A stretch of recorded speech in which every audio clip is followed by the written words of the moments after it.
Hello folks and welcome to 4 Season Backpacking. Please subscribe for the latest outdoor adventure videos.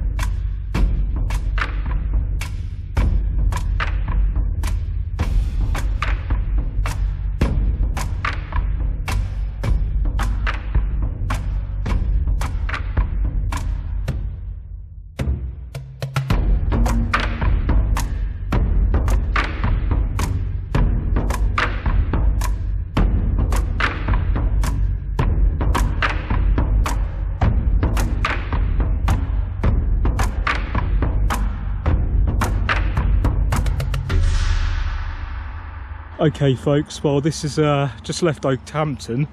A guy just stopped to talk to me, asking about why my bag's so big. I said to him, it's actually not that big for me, I've carried a lot heavier. And of course he had a dog and it cocked its leg up and pissed on the side of my bag. So I'm just trying to clean the piss off with these, luckily I got these wet wipes. Okay, just after a little walk after I had my bag pissed on by a dog, cocked its leg and pissed on my bag, as I've just told you. I just seen a fresh bag of dog poo by this tourist sign. So folks, this forms part of the Tarka Trail. I have actually done parts of the Tarka Trail before, once doing the Southwest Coast Path and once walking John O'Groats to Land's End on the end-to-end trail.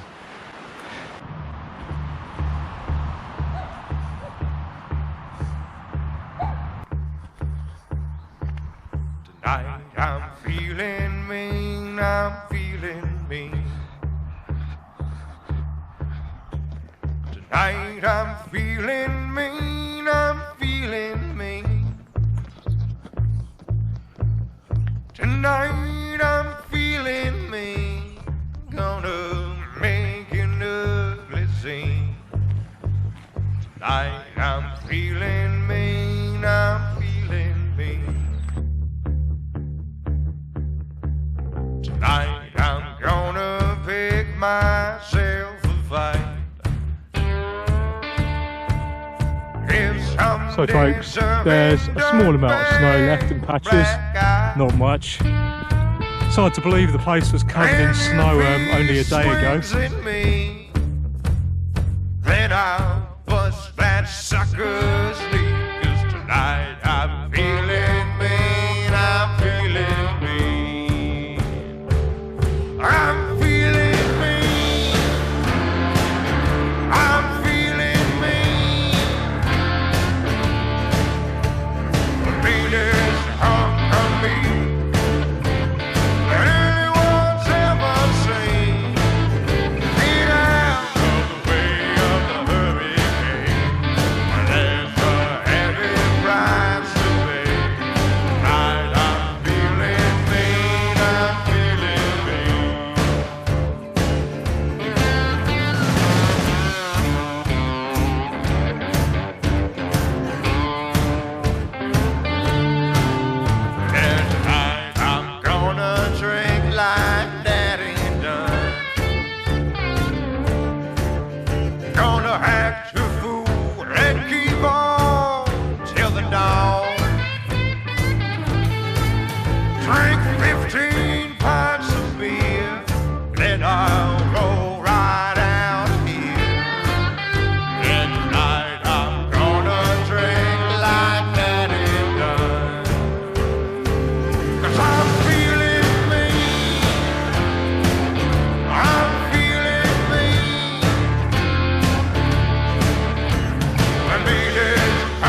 Okay folks, when you're putting a tent up, it's not always easy to tell which way is sloping down and which way is sloping up.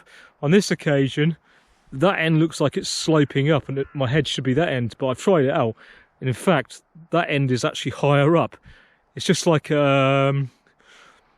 are places in the world where it looks like you can put a ball on a road and it looks like it's going uphill. But because of the landscape, it gives this illusion that it's going uphill when in fact it's going downhill. Now folks, I've done some droning, and to make these videos, like I've got two GoPro cameras. I've got a GoPro 5 and a GoPro 7, and I've got a compact camera, if I can find it here, it's in my pocket.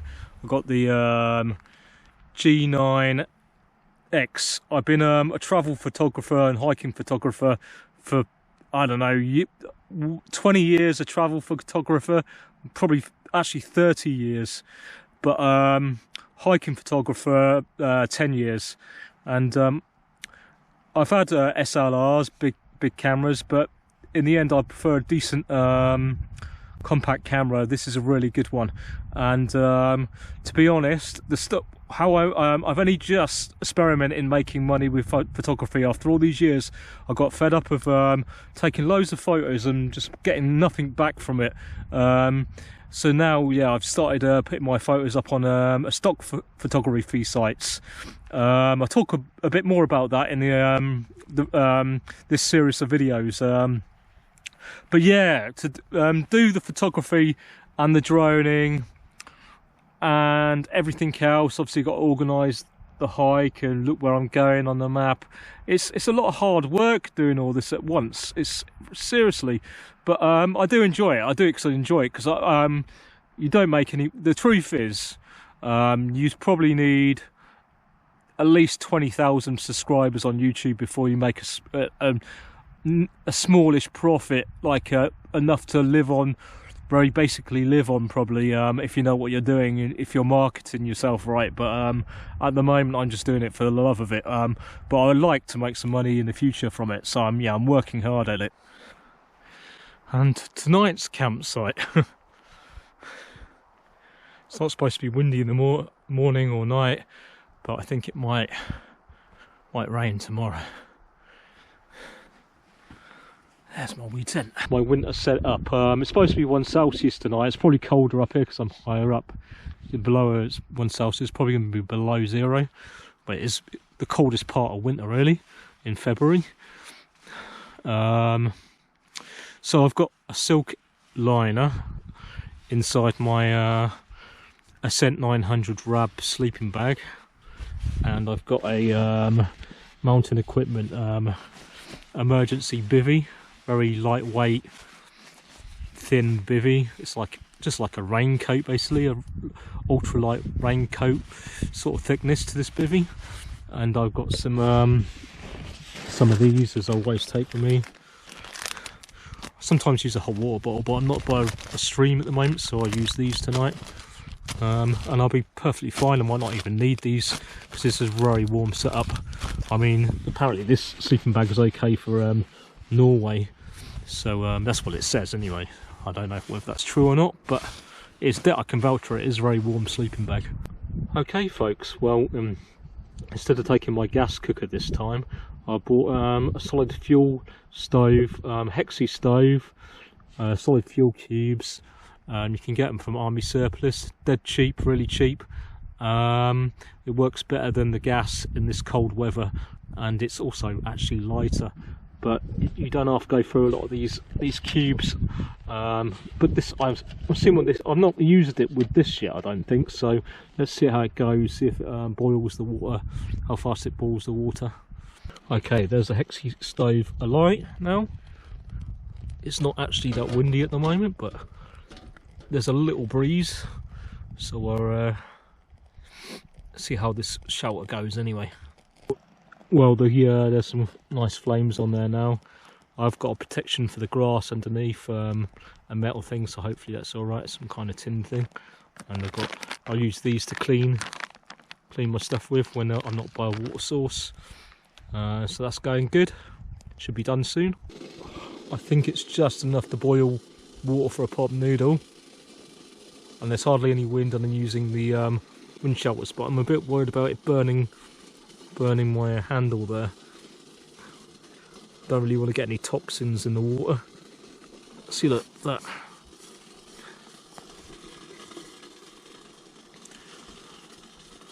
Yeah, it's burned for quite a while.